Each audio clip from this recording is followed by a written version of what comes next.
Hello అండి, welcome to our channel programming in Telugu. So today మనం discuss చేయబోయే topic ఏంటంటే లీడ్ కోడ్ లోపల ప్రాబ్లమ్ సాల్వ్ చేయడం ఎలా. ఒకవేళ మీకు కనుక లీడ్ కోడ్ అంటే ఏంటో తెలియకపోయినట్లయితే నేను ముందుగా లీడ్ కోడ్ అంటే ఏంటి, దాన్ని యూజ్ చేసి ఒక హైపేయింగ్ జాబ్ క్రియేట్ చేయాలని ఒక వీడియో చేశానండి. ఆ వీడియోని చూసి తప్పకుండా ఈ వీడియోని చూడండి. సో లీడ్ కోడ్ లోపల ప్రాబ్లమ్ సాల్వ్ చేయడం ఎలాగంటే, సో ఫస్ట్ మనకి లెఫ్ట్లో డిస్క్రిప్షన్ ఉంటుంది అండి. ఆ డిస్క్రిప్షన్ లోపల ఏం చేస్తారంటే మనం సాల్వ్ చేయాల్సిన యొక్క ప్రాబ్లం యొక్క డిస్క్రిప్షన్ని నీట్గా అంటే ప్రాబ్లం స్టేట్మెంట్ నీట్గా ఎక్స్ప్లెయిన్ చేస్తారండి. ఒకవేళ మీరు ఆ ప్రాబ్లం స్టేట్మెంట్ చదివిన తర్వాత కూడా మీకు అర్థం కాలేదనుకోండి, అప్పుడు ఏం చేస్తారంటే మీరు జస్ట్ కింద ఎగ్జాంపుల్స్ అనే ట్యాబ్ ఒకటి ఉంటుందండి. ఆ ఎగ్జాంపుల్ ట్యాబ్లోకి వెళ్ళారంటే వాళ్ళు ఒక ఇన్పుట్ అండ్ అవుట్పుట్ స్టేట్మెంట్ ఇస్తారండి. ఆ అవుట్పుట్ అండ్ ఇన్పుట్ స్టేట్మెంట్స్ నుంచి మీరు నీట్గా అర్థం చేసుకోవడానికి ప్రయత్నించండి. ఎందుకంటే మీకు స్టేట్మెంట్ అర్థం కాలేదు కాబట్టి ఇన్పుట్ అండ్ అవుట్పుట్ స్టేట్మెంట్స్ అర్థం చేసుకోవడానికి ప్రయత్నించండి. తర్వాత మీకు లాజిక్ అర్థం అవుతుందండి.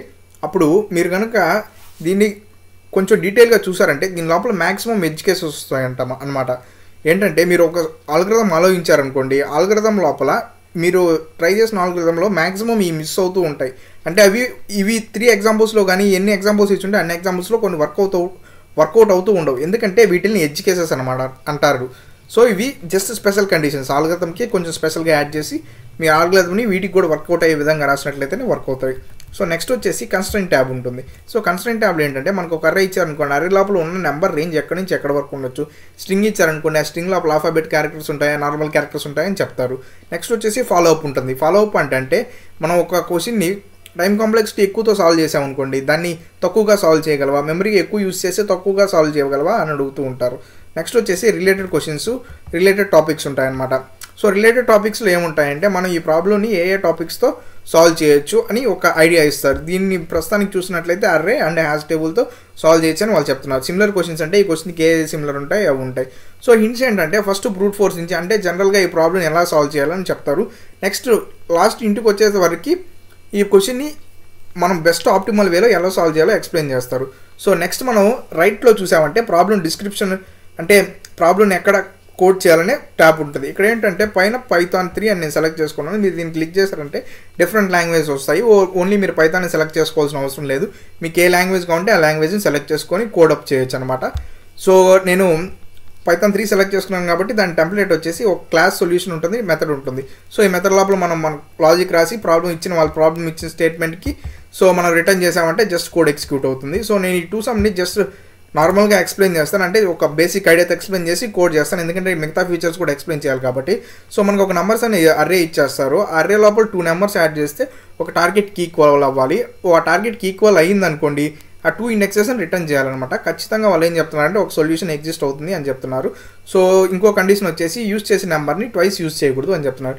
సో దీనికి మనం కోడ్ తొందరగా రాద్దాము. సో ఫర్ ఐ, సో నేనేం చేస్తున్నాను, for i in range of len of nums, first లూప్లో ఏం చేస్తున్నా అంటే లెన్ ఆఫ్ నమ్స్ ఒక నెంబర్ని తీసుకుంటున్నాను. సో నెక్స్ట్ లూప్ ఇంకోటి రాసి దాని తర్వాత ఉన్న నెంబర్స్ అన్ని యాడ్ చేసుకుంటూ పోదాం. For j in range of len of nums అనమాట. For j in range of ఇక్కడ ఎక్కడి నుంచి స్టార్ట్ చేయాలి, మనం i+1 నుంచి స్టార్ట్ చేయాలి. ఎందుకంటే ఒకసారి యూజ్ చేసిన నెంబర్ని ఇంకోసారి యూజ్ చేయకూడదు కాబట్టి i+1 నుంచి స్టార్ట్ చేసి లెన్ ఆఫ్ నమ్స్ వరకు మళ్ళీ పోదాం అనమాట. సో నెక్స్ట్ కండిషన్ ఏంది, 2 ఇండెక్సెస్ యొక్క వాల్యూస్ టార్గెట్కి ఈక్వల్ అవుతున్నాయా లేదా చెక్ చేయాలి. అప్పుడు నమ్స్ of i plus నమ్స్ of j equal to target అని ఈక్వల్ అవుతుందా లేదా చెక్ చేయాలి. ఒకవేళ ఈ టార్గెట్కి ఈక్వల్ అయిందంటే just return. So return i, j వాళ్ళు ఖచ్చితంగా ఒక సొల్యూషన్ ఉంటుంది అంటున్నారు కాబట్టి మనం ఎల్స్ కండిషన్ రాయాలి. జస్ట్ ఈ విధంగా రిటర్న్ చేయొచ్చు. సో రాసిన తర్వాత మనం ఏం చేయాలంటే జస్ట్ కోడ్ని రన్ చేయాలన్నమాట. సో ఇక్కడ ట్యాబ్ ఉంటుంది. సో మనం దీన్ని యూజ్ చేసి కోడ్ రన్ చేయొచ్చు. సో కోడ్ రిజల్ట్ ఇక్కడ చూపిస్తుంది. డీబగ్గర్ ప్రీమియం ఉన్న వాళ్ళకి మాత్రమే అన్లాక్ అవుతుంది. సో ఒకవేళ క్వశ్చన్ యాక్సెప్ట్ అయితే యాక్సెప్ట్ అని వస్తుంది, లేదంటే ఏదైనా రన్ టైమ్ ఎర్రర్స్ కానీ ఏదైనా ఎర్రర్స్ ఉంటే ఇక్కడ చూపిస్తుంది. సో మనకి కరెక్ట్గా వచ్చింది. సో యూజ్ ఎగ్జాంపుల్ ట్యాబ్ ఉందిగా, ఈ ఎగ్జాంపుల్ ట్యాబ్ యూజ్ చేసి మిగతా ఎగ్జాంపుల్స్ని కూడా చెక్ చేయొచ్చు. So test case tab open చేయగానే మీరు కస్టమ్ టెస్ట్ కేసెస్ ఇచ్చేసి చెక్ చేయొచ్చు. సో నేను ఇప్పుడు సబ్మిట్ క్లిక్ చేస్తున్నాను. సబ్మిట్ క్లిక్ చేయగానే ఒకవేళ మన క్వశ్చన్ కానీ యాక్సెప్ట్ అయిందంటే సక్సెస్ వస్తుంది, లేదంటే ఏదైనా ఎర్రర్ ఉంటే ఆ ఎర్రర్ చూపిస్తుంది. సో నేను ఇప్పుడు సబ్మిట్ చేశాను, చూద్దాం ఒకవేళ సక్సెస్ అవుతుందో లేదో చూద్దాం. సో ఇది సక్సెస్ అయిందనమాట.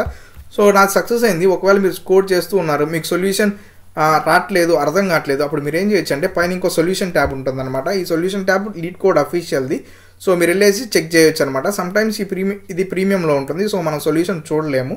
సో ప్రీమియంలో లేకపోతే మీరు సొల్యూషన్ చూడొచ్చు. ఖచ్చితంగా సొల్యూషన్ చూసి నీట్గా అర్థం చేసుకోవడానికి ప్రయత్నించండి.